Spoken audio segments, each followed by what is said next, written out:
Hey everyone, it's Eric Wen. Hope you guys are having a fantastic day. Let's chat. There are times when the goal isn't the problem. You have a great goal. You're headed towards it. In fact, it's pretty much guaranteed that it's gonna happen. But sometimes our goals are a lot more like checkpoints. Checkpoints that we have to wait for. Checkpoints that are way in the future. Checkpoints that are awesome when you get there, but they're not very motivating today. Now, some examples of this could be like graduating, or moving out of your parents' house, or the next phase of your business, or like getting married. These are things that will be awesome when we get there, but they're pretty long term. They take some waiting. They're not very inspiring or relevant now. I don't wake up every morning being like, oh my gosh, what a wonderful morning. Someday I'm going to get married. When I was thinking about this, the sort of ultimate checkpoint came to mind. The checkpoint of life and death. It blows my mind that someday I'm gonna be 80 or 90 years old and I'm gonna have to look myself in the mirror and be like, in 10 years, you should be dead. Not, there's a chance you could be dead. Literally, when I'm 80 or 90 years old, I will have to look myself in the mirror and say, in 10 years, I should be not around. What do you do with that? How do you deal with the waiting? How do you make sure you're not letting days slip by? I don't want to live waiting around for checkpoints. I don't want to be 80 or 90 years old twiddling my thumbs waiting around to die. There's two common approaches to this problem that I have some issues with.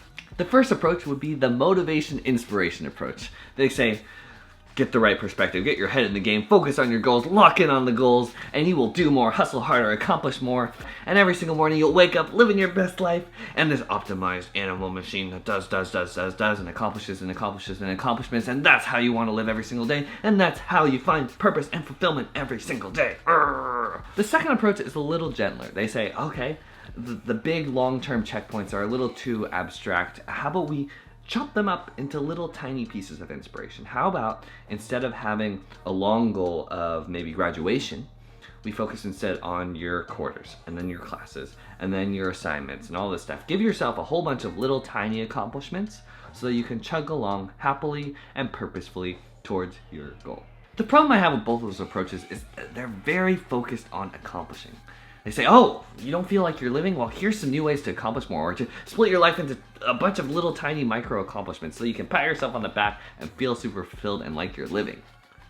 The problem is that they're leaving something out. Living isn't just accomplishing. Living also feels like a feeling. Living also feels like a feeling. I was really wrestling with this a couple months ago, and I found some solace or encouragement in an unexpected place. A dance show. Before one of the performances, one of the girls had a little tiny mini spoken word thing, and this is what she said. Doing one thing a day that makes one forget the past, the present, the future. Doing one thing a day that makes one forget everything but the body they are living in. Doing one thing a day that makes one forget the eyes of others. Doing one thing a day that makes one forget what they are supposed to do. Doing one thing a day that makes you remember you are you, alive in this moment. That connected with me. That made sense to me. There's not very much room in our culture for us to say that living is more than just accomplishing. Living is also a feeling. Living involves investing in things every single day that remind us that we are alive. Living involves a heartbeat check every single day. It could be something small. It could be reaching for a book, going on a run, going to get groceries. It could be going on a walk with a friend. But the key is about the choice, where you choose to not just be a machine doing things, and instead to feel things. I think big picture, yes, life is a whole bunch of relationships and accomplishments and checkpoints. But I think in the micro, to make sense of the waiting, living involves choosing something small every single day that makes us a strong, feeling, active, participating character in our own story. I think that that's okay. I think that's healthy. I think that's not selfish, and I think that's something that we need to be more comfortable prioritizing. This is how we don't let days slip through the cracks.